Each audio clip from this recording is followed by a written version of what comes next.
You are kneeling in the dust of a conquered city. The air reeks of smoke and blood.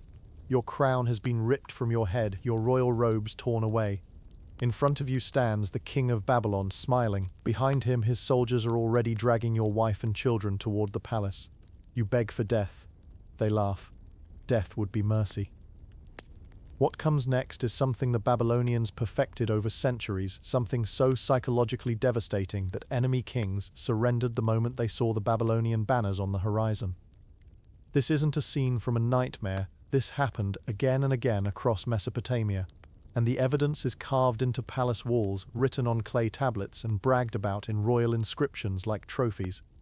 If you stay until the end, you'll understand why ancient rulers said being captured alive by Babylon was a fate worse than being flayed. Hollywood loves the Hanging Gardens and the Tower of Babel.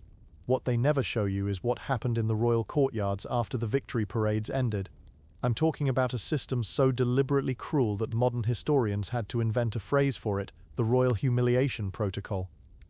The Babylonians themselves didn't need a special name. To them it was just policy.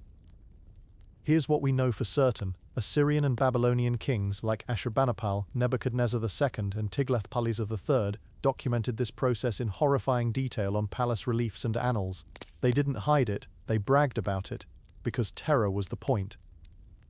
Let's go back to the moment of defeat.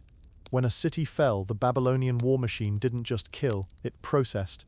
This was industrialized psychological destruction. The moment the gates broke, scribes with clay tablets began cataloging everything of value, including human beings. Kings, princes, high officials, they weren't executed on the battlefield. That was too quick, too dignified. They were reserved for something special. The royal inscriptions call them captives of the king's hand. Their fate was decided personally by the monarch. And the process always followed the same terrifying sequence. First, the public stripping of status. The defeated king would be dragged in chains through the streets of his own capital while Babylonian heralds announced his crimes against the gods, his royal insignia destroyed in front of him, his name officially cursed. Then came the march to Babylon itself, sometimes thousands of miles, barefoot, in rags, with a rope around the neck like a dog. The palace reliefs from Nineveh show this exact scene, lines of foreign kings being led by ropes through their noses or lips. Yes, through their noses. A metal hook pierced the flesh, attached to a leash held by a smiling Assyrian soldier. Ashurbanipal's annals describe hooking the king of Elam through the jaw so that he could no longer speak proud words. But that was just the journey. The real nightmare began when they reached the capital. The moment the captive king crossed the Ishtar gate, he ceased to be human in Babylonian eyes. He became living propaganda. The Royal Humiliation Protocol had 5 standardized stages, each designed to destroy a different layer of the victim's identity, and every stage is documented in multiple sources. Stage 1, the Court of Shame. The captive was brought before the full Babylonian court wearing nothing but a slave collar. The king of Babylon sat on a throne raised on a platform so high the prisoner had to look up like a child. Musicians played. Nobles laughed. The prisoner was forced to kneel and kiss the feet of the man who destroyed his kingdom. Reliefs show this exact moment, a bearded king in full regalia pressing his sandal onto the neck of a naked, bound monarch while courtiers applaud. One inscription boasts, "I made him kiss the ground before me like a dog." Stage 2, the family destruction ceremony. This is where it gets soul-crushing. The captive's wife and children were paraded in, often naked or in transparent gauze. The Babylonian king would personally decide their fate in front of the prisoner. Some wives were taken into the royal harem immediately. Others were given to high officials as concubines. Sons were castrated on the spot and turned into eunuchs for palace service. Daughters vanished into the women's quarters, never to be seen again. One clay tablet from Ashurbanipal's library describes the king of Arabia watching his 2 sons castrated while he was forced to hold the knife. The inscription ends with the casual note, "His mind became like that of a woman. He wept bitterly." Stage 3, the ritual mutilation.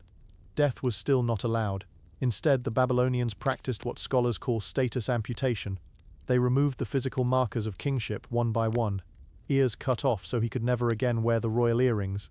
Nose sliced so the crown could never sit properly. Lips sometimes cut for speaking proud words against Ashur. The worst was reserved for the hands, fingers broken or cut off so he could never again hold a scepter. But they always left the eyes, because he had to see what came next. Stage 4, the living trophy display. This is the part that broke men completely. The mutilated king wasn't killed, he was kept alive permanently as a palace exhibit. Some were chained at the city gates with a sign around their necks describing their crimes. Others were forced to stand motionless for hours holding the king's parasol or fly whisk. The famous black obelisk of Shalmaneser III shows King Jehu of Israel or his ambassador bowing and kissing the ground while bringing tribute. But the most horrific examples were the human doorstops. Defeated kings were literally chained to the palace entrance, forced to act as footrests for anyone entering or leaving. One relief shows a king with his beard tied to a ring in the floor so he couldn't lift his head. People stepped on his back for years. But the absolute masterpiece of cruelty, the one that made enemy rulers commit suicide rather than be taken alive, was stage 5. The royal kennel. Some captive kings weren't just humiliated, they were dehumanized so completely they became palace pets.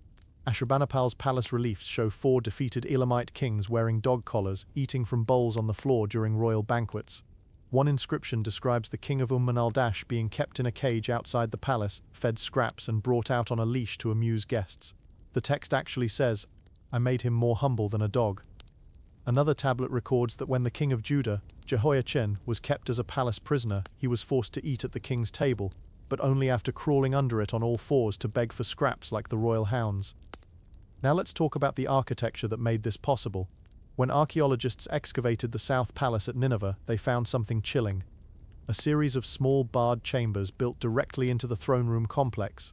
These weren't normal prisons, they had iron rings set into the floors at ankle height, feeding troughs carved into the stone, and walls covered in victory inscriptions. One room still had the remains of heavy bronze chains bolted permanently into the bedrock. The doorways were deliberately low, forcing anyone inside to crawl.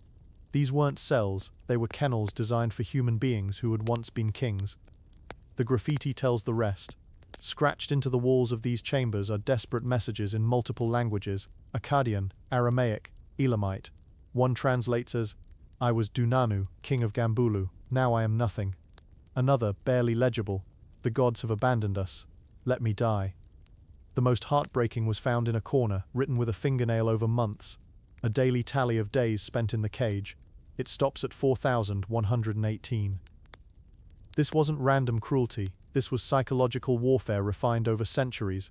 The Babylonians understood something profound: killing a king creates a martyr. Destroying him piece by piece while keeping him alive creates despair that spreads to every potential rebel. When news reached enemy capitals that their king was eating from a dog bowl in Nineveh, entire armies surrendered without a fight.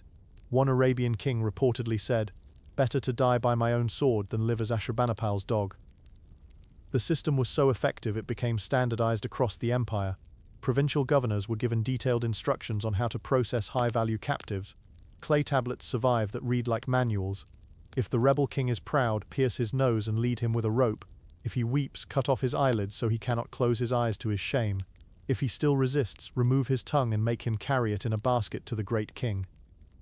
Even religion was weaponized. The Babylonians claimed their god Marduk had personally cursed the captive. Priests would perform rituals declaring the defeated king an abomination who had lost divine protection. Some were forced to serve in temples as naked sweepers, the lowest possible status. One king of Tyre was made to clean the temple latrines with his royal robes. Women suffered their own version of this hell. Queens and princesses weren't killed either. They were absorbed into the royal harem, but only after public humiliation. The Queen of Arabia was paraded naked through Nineveh with her daughters, then forced to dance at banquets while her husband watched from his cage. Another tablet describes Nebuchadnezzar taking the Queen of Jerusalem into his palace to teach her the proper way of Babylonian women. The children got it worst of all. Royal princes were raised in the palace but never as Babylonians. They were kept as permanent reminders of conquest. Some were blinded in one eye so they could never rule. Others were castrated and trained as eunuchs. The biblical book of Daniel describes 4 Judean princes, including Daniel himself, being forcibly renamed, re-educated, and integrated into the court, their old identities erased. But for every Daniel who adapted, thousands were broken completely. Occasionally the system backfired in spectacular ways. When the Elamite king al-Dash was kept in a cage for years, his son launched a desperate invasion to rescue him. It failed. Ashurbanipal's response was to have the father flayed alive in front of the son, then used the skin to cover a chair. The son reportedly went mad on the spot.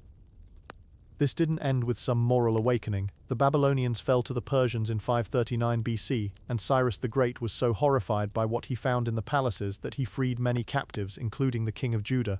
But the Persians learned from their predecessors, they just refined the methods. Alexander the Great would later adopt similar practices. The Romans studied them. The royal humiliation protocol never really died, it just evolved.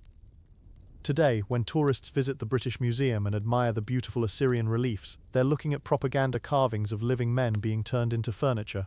Those aren't just artistic scenes, they're victory photographs in stone. The black obelisk isn't decoration, it is a war crime bragged about for eternity. The chains are still in the ruins. The kennel chambers are still there under the sand.